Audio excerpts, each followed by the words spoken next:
Chapter 2. Conscience under synods, and how, and that the conscience cannot have absolute liberty in matters of religion.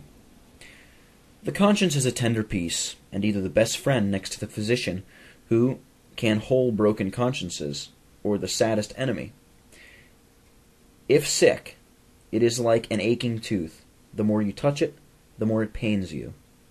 The conscience of its own nature is a knowing power of the practical understandings. As therefore no illicit acts of the soul can be compelled, neither can conscience act, being muzzled and forced. But this hindereth not, but that men and devils in their conscience must know and believe many things in some sense against their will, as the devil out of the natural efficacy of conscience cannot choose, but he must believe that there is a God. Yet where there is a trembling, there must be some reluctancy in the will and affections. Judas must believe his damnation was approaching when he hanged himself, but against his heart. The Belgick Arminians, who contend for a liberty of conscience in all ways, Paul 35, page 295, say, by determinations of synods, violence is not offered to conscience, as conscience signifieth a mere internal act of the mind, immanent or binding within the mind. But as conscience signifieth an act of the mind by which any doth believe, he is obliged to teach others which he persuadeth himself to be true and necessary. So the man is compelled by a synod's prescription to dissemble what he believeth he ought to profess, and which he believeth to be false. Answer. Say that the decision of the synod be agreeable to the word. The Lord layeth on the coaction to all to believe and accordingly profess the truth, and that by a synod, as Christ saith, he that heareth you heareth me. So the coaction, such as it is, must come principally from God, instrumentally from the synod, but it floweth from both by accident, and through men's abuse, who receive not the truth in love, but for fear of shame, lest at least they should by the godly go for perverters of souls. Acts 15. That they do hypocritically profess what they ought sincerely to believe and profess. May we not say many men of corrupt minds believed circumcision to be necessary, and yet for fear of the apostles' censure, that they should be judged troublers of souls, liars, and false teachers, as they are judged to be, Acts 15, verse 24, would dissemble? And they are no other ways by a synodical truth compelled to lie and dissemble by shame and falling out of the hearts of the apostles and of all the godly the one way than the other. In that case, than in this case. For there be but two ways of working on the mind to drive men to be of another opinion. One by fear either of shame, reproach, or censures civil or ecclesiastical, another by mere teaching and instruction. Now, for the liberty of prophesying that Arminians require, and so the liberty of synods, let us inquire if it be true liberty. Number 1. They require a full liberty to every man without scruple or fear of danger, to declare his mind in synods, and to examine what is controverted. Answer.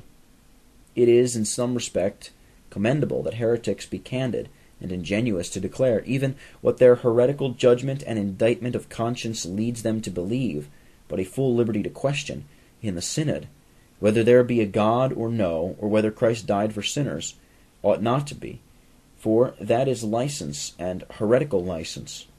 A point controverted any may question, and these that Acts 15 held necessity of circumcision might seek resolution of their arguments and doubts, but under pretext of liberty free of fear and danger. They have not liberty to sin, that is, after they are or may be, if willfulness stood not in their way, inwardly convinced. They have not liberty obstinately to press sophisms against the truth, for this is an undeniable principle. Liberty to sin is fleshy license, not liberty. Arminian. In controversies of religion, which the Scripture doth not evidently decide, what can certainly be determined by the Church, whichever and in everything which it determines is believed may err? Answer. There is nothing that the Scripture hath left simple, and in itself controversial. Actu primo. The Scripture hath determined of all things contained in it, whether fundamentals or not fundamentals. Only in regard of our dullness and sinful blindness some things are controverted, and therefore the Church may determine from light of the Word something that was a controversy to the fathers ignorant of the original tongues, which is now no controversy. Yea, the fallible Church may determine infallible points. This is a principle that libertines proceed upon, that men who are not infallible may err, and therefore can hold forth to others no infallible truth, which is most false. For prophets and apostles, Nathan, Samuel, David, Peter, being deferred of the immediately inspiring Spirit, did err, as well as the Church and pastors now deserted of the ordinary Spirit can and do err. For all men, prophets and apostles, are liars. Romans 3. Yet they may and do carry infallible truth to others. A blind man can hold a candle to others. By this reason pastors can preach nothing certain in fundamentals, though faith come by hearing, and faith is of a certain and determinate fixed truth of God, more permanent than heaven or earth. Why? Because by this reason pastors in preaching fundamentals are not infallible. Nor is this a good reason. It is believed that church may err in synods, ergo it doth err and determines nothing that is infallible and certain in synods. No more than this is a good consequence. David may sin in praying, ergo he doth sin in praying. A potentia ad actum non valet consequentia. Arminian. A confession is not a rule of faith. It hath not the lowest place in the church. Answer. The covenant written and sealed in Nehemiah's time was a secondary rule of faith, and a rule in so far as it agreed with the law of Moses.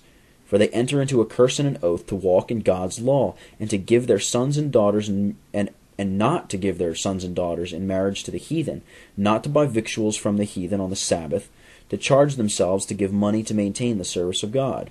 Nehemiah 9, verse 38, as well as Nehemiah 10, verses 1, 2, and 3, as well as verses 29, 30, 31, and 32. Which written covenant was not Scripture. And Acts 15, the decrees of the synod was not formally Scripture, yet to be observed as a secondary rule. For so far Arminians, a doctor as a doctor believeth not. A doctor believeth as a sheep, not as a shepherd. And his judgment of matters of faith is not public, but private, and common to teachers with every one of the sheep. And there is a like and equal power in shepherd and every one of the flock of believing. And the sheep in matters of faith are no more obliged to stand to the judgment of the shepherd than the teachers to the judgment of the sheep. The teachers have a privilege of order and honor above the sheep, but no privilege of law and power. Then the church, though she believe and certainly know that she erreth not in her decisions, yea, though it fall out, she err not, yet ought not to take power to herself to command others to believe that to be true which she believes, or to impose silence upon others who cannot in conscience acquiesce to what they command. Answer. There is something true in this. There is a twofold judgment, one saving, and Christian common to all, by which both shepherd and sheep believe. And it is true of this, that the sheep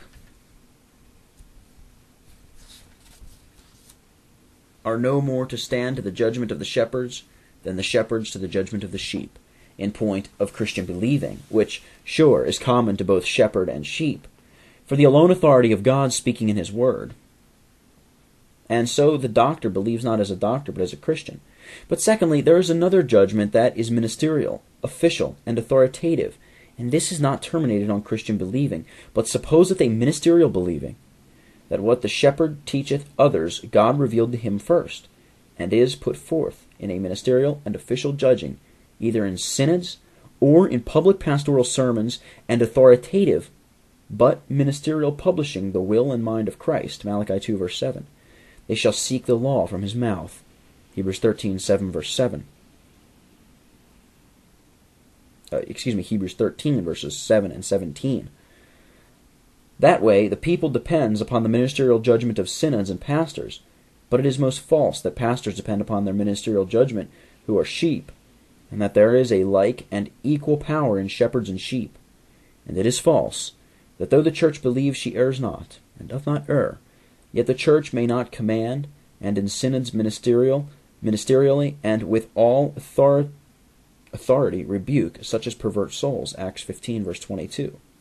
And that doctors may not, as the heralds and ministers of Christ, rebuke men sharply, heolamos, that they may be sound in the faith, Titus 1, verse 13. For pastors and synods teach fundamentals of faith ministerially to the people, and by hearing of them is faith begotten in their hearers. And they may command, exhort, rebuke with all longsuffering, 2 Timothy 4, verses 1 and 2. 2 Timothy 2, verse 14. Stop their mouths, Titus 1, verse 11. And authoritatively enjoin them silence, Acts 15, verses 22 through 25. Acts 6, verse 4. Though they cannot, by reason of an erroneous conscience or a conscience burnt with a hot iron, acquiesce to the determination of a synod, yea, though they be unruly, vain talkers and deceivers, they must be commanded to be silent. Nor must the church and angels of the church of Thyatira, Ephesus, or Pergamus suffer Jezebel to seduce, nor ravening wolves to devour the flock, nor their word to eat as a canker.